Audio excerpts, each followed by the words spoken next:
देश नीति केवल सच्ची और पक्की खबरें। नमस्कार दोस्तों, दूल्हा बिकता है बोलो खरीदोगे। कमोबेश एक इसी तरह की एक फिल्म आई थी। आज उसी तरह की एक फिल्म है, देश बिकता है बोलो खरीदोगे, जेएनयू बिकता है बोलो खरीदोगे, सैनिक स्कूल बिकते हैं बोलो खरीदोगे। क्या क्या खरीदोगे? अब मेडल भी खरीदे जाते हैं। बहरहाल, जब हम इसकी बात करते हैं तो आज भारत सरकार यानी नरेंद्र मोदी की एनडीए सरकार ने एक फैसला लिया है कि जेएनयू बिकता है। JNU mean Jawaharlal Nehru university, वो बिक रही है, खरीदोगे। क्यों बिक रही है? क्योंकि उसके पास चलाने के लिए फंड नहीं। आप कहेंगे फंड नहीं है, ऐसा कैसे हो सकता है? तब आएगा, ये इसलिए है क्योंकि भारत सरकार ने 2024-25 के लिए जो बजट तय किया है उसमें उच्च शिक्षा का यानी यूजीसी का जो बजट है वो 61% कम कर दिया गया। 61%। क्योंकि उच्च शिक्षा वाले ही लोग तो सवाल करते हैं। हालांकि ऐसा नहीं है कि निचली शिक्षा का बढ़ गया, उसका भी 7% कम किया गया। तो शिक्षा का ओवरऑल एक बजट देखेंगे हम, कांग्रेस शासन की बात करेंगे 2013-14 के बजट की, तो उस समय जो बजट था वो 4.2% था जीडीपी का, और सरकार की इच्छा थी कि हम इसे 7% पे लेके आए। लेकिन नरेंद्र मोदी जब सत्ता में नहीं आए थे, प्रधानमंत्री मतलब नहीं बने थे, तब वो कहते थे चाइना का एजुकेशन बजट 20% है, हम अपना बजट इतना बढ़ाएंगे। और स्थिति क्या हुई? जब 2024-25 का बजट पेश किया गया तो वो जीडीपी का 2.6%,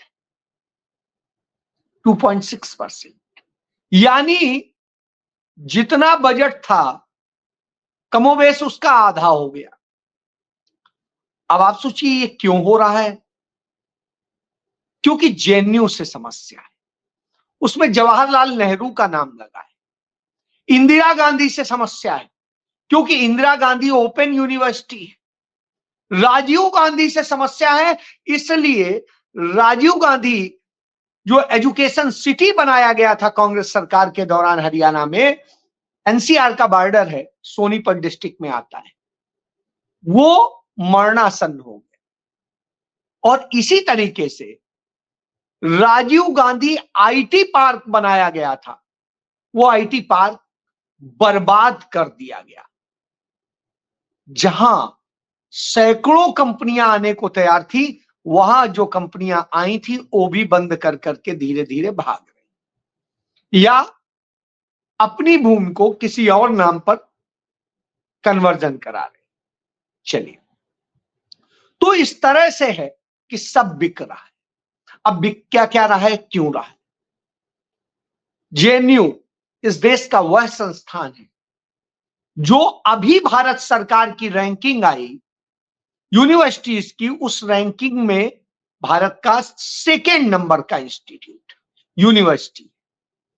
और दुनिया की जब रैंकिंग होती है तो उसमें भारत के जो चंद आते हैं उनमें एक आता है इंडियन साइंस इंस्टीट्यूट और एक जेएनयू। इंडियन साइंस इंस्टीट्यूट आजादी के पहले बना था, लेकिन छोटा सा संस्थान था।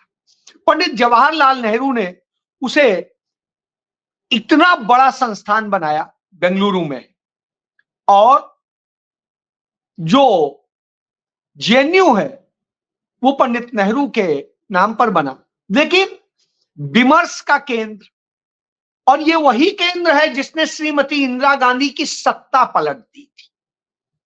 यहीं से 1977 का आंदोलन के लिए वैचारिक पूरा तैयार किया गया था।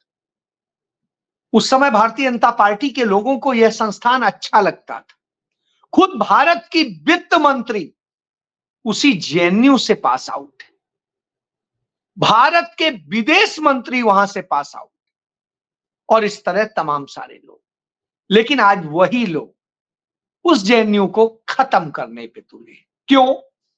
क्योंकि जेएनयू में चर्चाएं होती थी, जेएनयू में ओपन डिबेट्स का वो क्रम था जिससे वैचारिक क्रांति आती थी। तो इस सरकार को तो क्रांति चाहिए ही नहीं है, इस सरकार को तो गोबर दिमाग लोग चाहिए हैं, वह लोग चाहिए हैं जिनके पास ज्ञान ना हो। और जब ज्ञान नहीं होगा, तर्क वितर्क नहीं होगा, तभी तो जो वो कहेंगे हां जी सर। नरेंद्र मोदी लाल किले से बोलेंगे कि भारत के प्रथम स्वतंत्रता संग्राम 1857 में बिरसा मुंडा लड़ रहे थे, शहीद हुए, जबकि बिरसा मुंडा का जन्म ही 1875 में हुआ। अब 1857 में वो कैसे लड़ सकते हैं, यही सोचना है।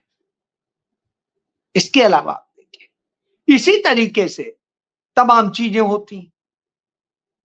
जब तमाम ये सारी चीजें सामने आती हैं तो इनका नैरेटिव खत्म, ये नैरेटिव बनाते हैं तो ये बदनाम करते हैं उन संस्थानों को, उन जगहों। वही क्रम चल रहा है। देश की कोई यूनिवर्सिटी नहीं है जो इस समय कर्ज में या बुरी स्थिति में ना हो। क्यों? क्योंकि भारत सरकार की प्राथमिकता में शिक्षा नहीं। भारत सरकार क्या पढ़ाना चाहती है उसका एक उदाहरण देखिए। IIT, Indian institute of technology, technology पढ़ाने के लिए देश को और दुनिया को टॉप टेक्निकल लोग देने के लिए, ऐसे लोग जो दुनिया को दिशा दे सके, तो वहां पर मंडी आईआईटी में पुनर्जन्म विषय अनिवार्य कर दिया जाता है फर्स्ट ईयर कि आपको वह पढ़ना है। अब पुनर्जन्म की टेक्निक में क्या है समझ में नहीं आता, लेकिन पुनर्जन्म बताया जाए, पढ़िए आप। तो जैसा मैंने कहा कि गोबर ज्ञान आपको भरने का पूरा क्रम है, इसी क्रम में ये सारी चीजें चलती हैं। ये इसलिए चलती है क्योंकि आप सवाल करते हैं और सवाल इस सरकार को अच्छे नहीं लगते। तो यह शिक्षा की बर्बादी, और यह एक जगह नहीं, देश भर की आईआईटीज में जो बेहतरीन शिक्षा होती थी उसका नतीजा यह होता था कैंपस इंटरव्यू में ही सिलेक्शन होता था। अब हालात क्या है? हालात ये हैं कि 56% स्टूडेंट्स को अब प्लेसमेंट नहीं मिल रही, और सिर्फ जो टॉप आईआईटीज हैं उनमें से मुंबई है जिसमें 100% प्लेसमेंट होता था, वहां पर 38% प्लेसमेंट नहीं हो रहा है। वजह एजुकेशन को बर्बाद कर दिया गया। वजह अब लोग बाहर के पढ़े लोगों को ला रहे हैं क्योंकि उन्हें लगता है कि हिंदुस्तान में जो पढ़ाई पढ़ाई जा रही है उसमें कुछ है नहीं, रह नहीं गया, और यह इसकी एक बड़ी समस्या हो गई। बहरहाल हमने देखा था, एक वक्त था कि उच्च शिक्षा को कैसे बढ़ाया जाए, कैसे किया जाए, इसके बारे में मौलाना अब्दुल कलाम आजाद साहब बहुत ज्यादा चिंतित रहते। पंडित जवाहरलाल नेहरू ने उन्हें ही देश का पहला शिक्षा मंत्री बनाया था और उन्होंने आईआईटी, आईआईएम और न जाने कितने इंस्टीट्यूट स्थापित करने में एक अहम भूमिका निभाई। वो पंडित जी के उस कार्य को कर रहे, और उसका नतीजा हुआ इस देश में यूनिवर्सिटी की चेन हो गई, तमाम मेडिकल कॉलेजेस हो गए। आप कानपुर का गणेश शंकर विद्यार्थी मेडिकल कॉलेज है, हिंदुस्तान का आजाद होने के बाद पहला मेडिकल कॉलेज बना, पंडित जवाहरलाल नेहरू ने सोचा। पंडित जवाहरलाल नेहरू ने जो पूर्व में बने थे तमाम यूनिवर्सिटीज और तमाम मेडिकल कॉलेजेस, उनको उच्चीकृत किया, उन्हें बढ़ाया, उन्हें कैसे आगे करना है उस पर काम किया, लोगों से सहयोग लिया, निजी सहयोग और दूसरे सहयोग से बना। तो यह देखना हो, आजकल दिल्ली कोलकाता के आरजी कर मेडिकल कॉलेज की बड़ी चर्चा है। यह हिंदुस्तान का पहला, आजादी के पहले निजी क्षेत्र में मेडिकल कॉलेज बना था। तब मेडिकल स्कूल था। जब पंडित जवाहरलाल नेहरू देश के प्रधानमंत्री बने तो उन्होंने इसे सार्वजनिक क्षेत्र में लिया और इसको बढ़ा करके इतना अच्छा बनाया कि यहां से बहुत बेहतरीन डॉक्टर्स निकले। यहां की फैकल्टी दुनिया में मायने रखती है। आज क्या हो रहा है? आज कहीं रेप हो रहे हैं, कहीं कुछ हो रहा है, कहीं कोई स्थिति है। और यह एक जगह नहीं, देश के तमाम इंस्टीट्यूट्स में यह स्थिति, इसलिए चिंताजनक है। हमने आईआईटी बीएचयू में देखा था, वहां की छात्रा से कैसे गैंग रेप हुआ, कोई चर्चा आज तक नहीं होती है। क्यों? गैंग रेप करने वाले प्रमाणित तौर पे नरेंद्र मोदी की आईटी सेल के लोग थे, उनकी भारतीय जनता पार्टी के लोग थे। तो नरेंद्र मोदी की टीम के लोग थे वो तीनों बलात्कारी, उन पर कोई चर्चा नहीं।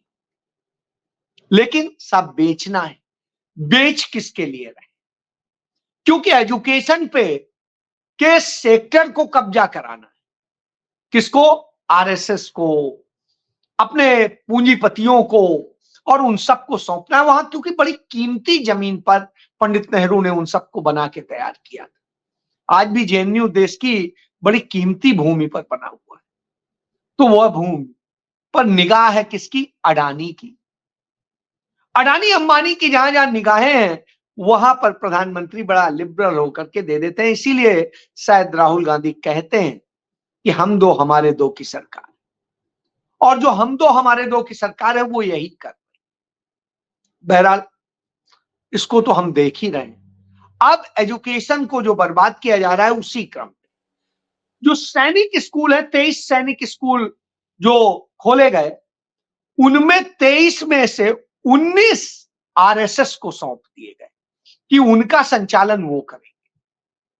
क्यों करेंगे? वहां से क्या होगा? आरएसएस क्या करेगा? क्यों दिया जा रहा है?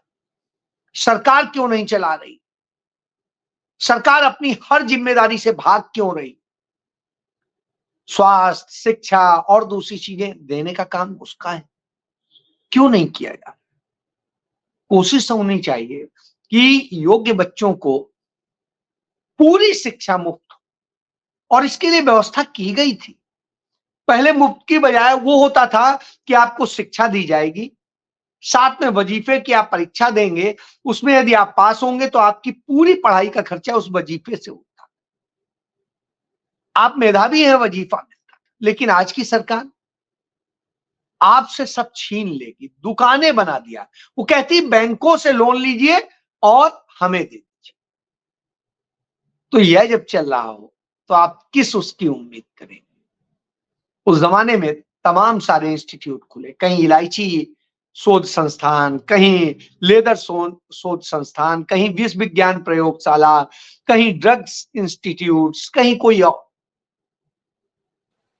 आज उन सब को कैसे खत्म किया जाए, धीरे धीरे धीरे वह क्रम चल रहा है। और जब यह क्रम चल रहा हो तो आप देखिए, एयरपोर्ट सारे बेचे गए, अडानी को सारे एयरपोर्ट दे दिए गए। जितने महत्वपूर्ण एयरपोर्ट हैं, इंटरनेशनल एयरपोर्ट हैं, आज उनके हाथ। यहां तक हो गई कि चेक पोस्ट भी महाराष्ट्र में अब अडानी को सौंप दिए, कि जो पुलिस चेक पोस्ट लगाती है वो भी उन्हें दे दी। अब वहां पर भी उनके, तो कोई भी क्राइम करके आप आराम से निकल लीजिए। तो पहला तो फिर रेलवे स्टेशन दिए गए, 508 रेलवे स्टेशन के पुनर्निर्माण और उसके योजना के तहत डाल करके उन्हें बेचने का क्रम शुरू हो गया। वहां पर जो जमीनें हैं तमाम इन पूंजीपतियों को दी जा रही, और 2 साल 4 साल के लिए लीज नहीं, 10 साल के लिए लीज नहीं, 50-50, 25-25 साल की लीज दी जा रही। यह स्थिति।